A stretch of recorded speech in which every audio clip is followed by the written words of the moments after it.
Thank you, Mr. Chairman. I want to thank the committee here assembled and for this opportunity to present testimony in support of House Bill 4564.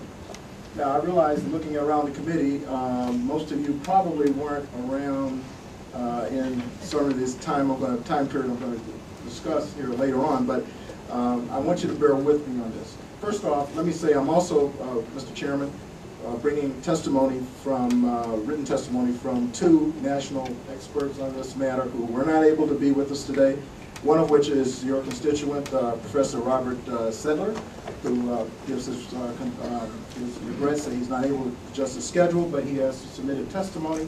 He is an esteemed, as many of you know, an esteemed expert on constitutional law at the Wayne State University, and as well as you have testimony already from Mr. Donald Hubin, who is a national specialist, an expert in the philosophy and legal issues out of the Ohio State University.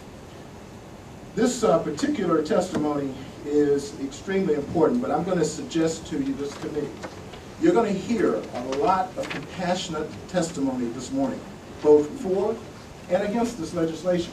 No question about it.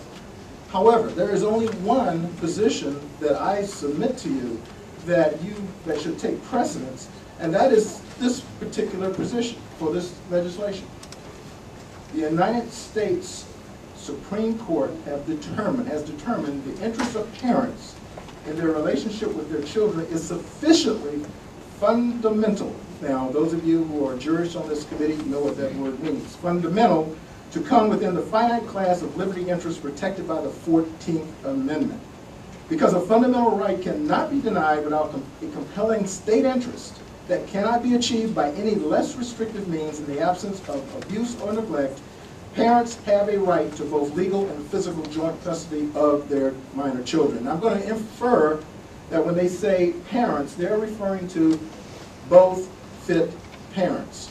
Now, the straightforward argument goes in 3 points. I'm going to just quickly highlight them. A parent's right to raise a child is constitutionally protected by the liberty interest, is a well-established constitutional law. And that's what this Judiciary Committee is really, I'm asking to consider.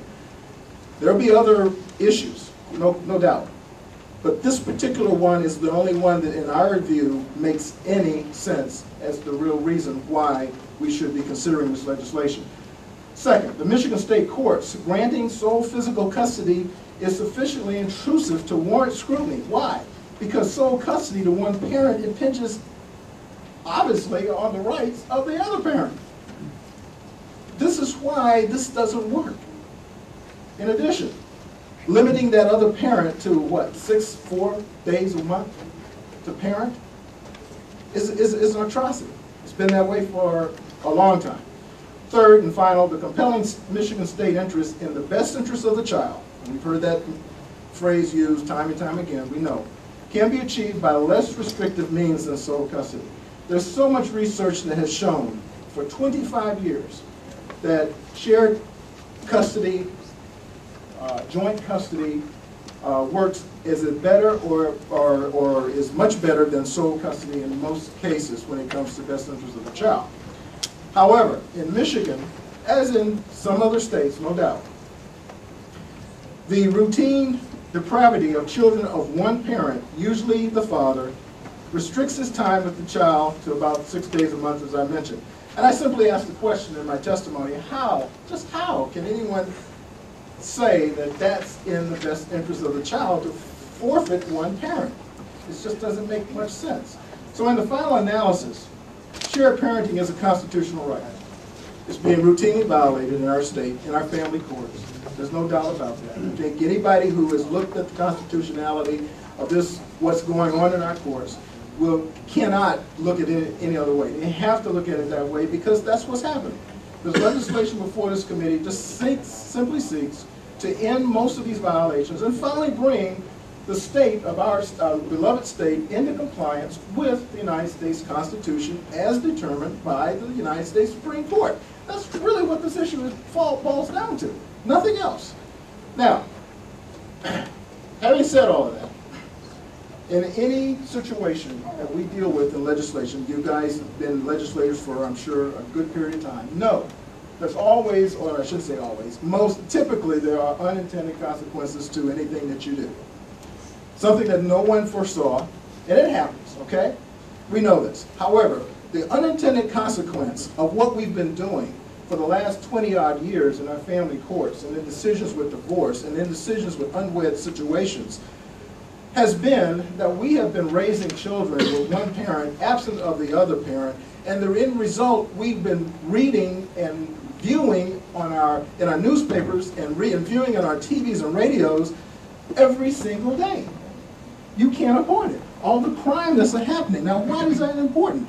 We have good intentions on the part of public officials in trying to reduce crime. No question. We all know that that's a tough deal. So what's the answer? For public officials, it's putting more police on the streets, right? For state officials and legislators, it's what? Building more prisons. Why hasn't anybody thought that maybe we stop producing criminals by, first off, not breaking up families and disrupting families from the state point of view? Now, we're not simply trying to legislate marriage here. We're not trying to do that. That's not what the purpose is. The purpose is to give both parents who are fit the equal opportunity to continue to raise their children, even if the parents are not able to do it in one household, under one roof. That's all this is. Now,